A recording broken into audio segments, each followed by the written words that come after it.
part of Nutrient Management Week on the Dairy Edge, we're bringing you daily episodes until Friday with Grass 10's John Maher. And for today's show, John speaks to Michael Carroll from County Limerick about how he uses his slurry nitrogen in spring. It's our second podcast of the Nutrient Management Week, and today I'm joined by Mike Carroll from Granagh, County Limerick, who is our recent Grassland Farmer of the Year winner in the category of Nutrient Management. And we're going to have a conversation today about early application with slurry. So to set the scene, Mike, I suppose, you should have a good supply of grass. You had an average farm cover well over 700 on the 1st of December, but you are going to calve down about 150 cows on 55 hectares. You start in January, you have calves already, and you have a high 6-week calving rate. There's a big demand for grass here, Mike. Yeah. So we've got to make best use of the slurry, and in particular, best use of the nitrogen in the slurry on the grazing platform. So just to start the ball rolling, Mike, your slurry plan, if that's okay. How are you, John? So yeah, we have a high demand. We start calving early, so we typically every spring we will spread about 1/3 of the farm with slurry. We target the medium covers, 700, 800, 900 covers. Obviously, we're looking for decent ground. Now, if we'll have to be watery slurry to maximise the nitrogen use out of it. Typically, we're going at 2,500 gallons to the acre. We'll try to cover as best we can. We'll try to cover about 1/3 of the farm with that slurry. Then, yeah. You are choosing now what tank you take the slurry from. Just explain to the audience why that is. Yeah, a couple of years ago we tested the tanks. There's 3 tanks, and like we haven't tested since, but the results would tell you like that the shed with the maiden heifers and things like that, the ones that are getting the nuts, that's obviously the best slurry. The dry cow slurry is not as good. So when you say best, what do you mean by best, Mike? Oh, the highest P's and K's. Yeah, so we'll keep that for the silage ground where the biggest demand of P's and K's are. We wouldn't really have any on the milking platform. We wouldn't have a great allowance for P's. So the poorer quality slurry, we'll make sure that's good and watery. We have ways of diverting water into it to make sure it's good and watery, and that will go on the milking platform then. Yeah, we should explain like that nitrogen is actually, the capture of it is actually better where we have watery slurry. When we have lines of slurry in the field, there is potentially more loss of nitrogen by adding water or having watery slurry. We dilute the P and K, which makes sense for you not to put in P and K onto the grazing platform because the indexes are reasonably good, if that's okay to say. It is, yeah. And like in grazing scenario, there's a lot of recycling of P's and K's in grazing, but not in silage. So that's why the best slurry then goes to the out farm. And I suppose we just also clarify that it's nitrogen we need in the spring to boost grass supply. We get some P and K from this watery slurry, but let's be clear, nitrogen is the first primary one we're after, and your index is already good in the platform. Yeah. What we haven't touched on, Mike, is how you apply this and when you apply this, just roughly. So in the spring, the first we'll be going as soon as we can. We'll go walk around now next week to pick the best ground. And the machine we have our own.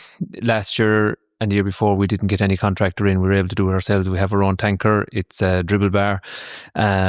So like we would go through spur roadways and we drop wires and things like that, not to be coming in and out the same gap.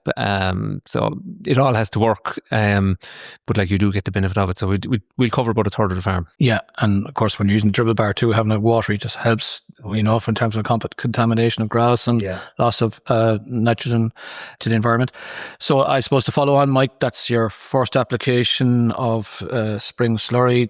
And then the next application, we have a kind of a 2-track process. We have some that goes to the silage ground, the best slurry. Yeah. And then you also then use some slurry after the cows have grazed in paddocks. Would you just explain that and how much slurry is out on the grazing platform, is that right to say? Yeah. By early April, how much of the farm is covered? By early April, we'll have about a half. It probably won't be as half, it'll be short of a half covered by early April. The best slurry will be kept for the silage ground. Then following on from the year, as I say, we've lots of ways, like we'd keep a lot of the water falling on the yards to dilute the slurry, and we'll follow that on later on as the year goes on. So our slurry program kind of stays going all year round. We'd take a coat of bales off nearly every paddock And so we will follow around after that then with the watery slurry afterwards in. Yeah, for just to do the numbers, that's okay. I'll do my job here and say that roughly every 4 bales to the acre is equivalent to about 1,000 gallons of normal slurry, right, to replace the P and K in terms of P and K. So obviously this is water, you'll probably go somewhere about 1,500 gallons to thereabouts. Yeah. Assuming 4 bales per acre. I presume that's it, roughly. It is roughly. These are all the surplus paddocks taken off during the year, so it is roughly around that rate. Like. And then you're replacing the P and K. Yeah. And it's very good. It makes a huge difference having the watery slurry going around for that. We find you get a great response and just recovery again straight away in the paddocks, and you're keeping on top of your P's and K's as well, yeah. And of course, we're adding nitrogen as well. Yeah. So just something we haven't touched on, Mike, but do we take for granted? Why all the focus on this grass, Mike? Sure. In February, March, you get out in January now. Just we so get out in January. Know. Yeah, we'll always get out in January. It always seems to be the last week of January. There always seems to be a good window. Can I hold you to that? I hope you can. But it just for some reason it always seems to happen that way. And like that grass that we do, those couple of paddocks that we get grazed, or paddock or 2 paddocks we'll get grazed in January. Like they're flying at them when we get to April. The grass is the cheapest form of feed. I mean, like tis rocket fuel. It's the best you can get of all years going. I mean, as I've said before, tis 10, 20, 30, like 10 cent a kilo for grass, 20 cent a kilo for silage, and 30 cent if you're lucky for ration. So it is the cheapest form of feed, and it's the best feed for them. So the more grass we can get in to the cows, the better. So we need to grow as much as we can. So that's why we target it early and get it rocking and get it going.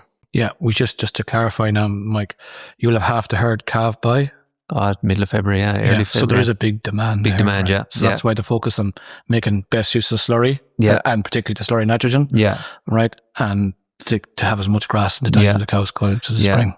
Has to happen. So and to get it ready to go then, because we never fail. We've never failed to make, we'll say, the magic day or the first or second week of April, having the whole place grazed. Our problem is making sure we have grass coming again afterwards. So we need it moving. Yeah, and just to clarify, this is a focus on slurry. You do apply protected urea to places that don't get the slurry. But that's the broad plan for the spring. Yeah. We wish you best of luck with that, Mike, and hopefully you get the response that we expect in terms of grass growth by using this slurry wisely. Mike, thanks for joining us today. No problem. Don't forget to join us again tomorrow when John Maher will discuss fertiliser timing, rates and optimising soil fertility.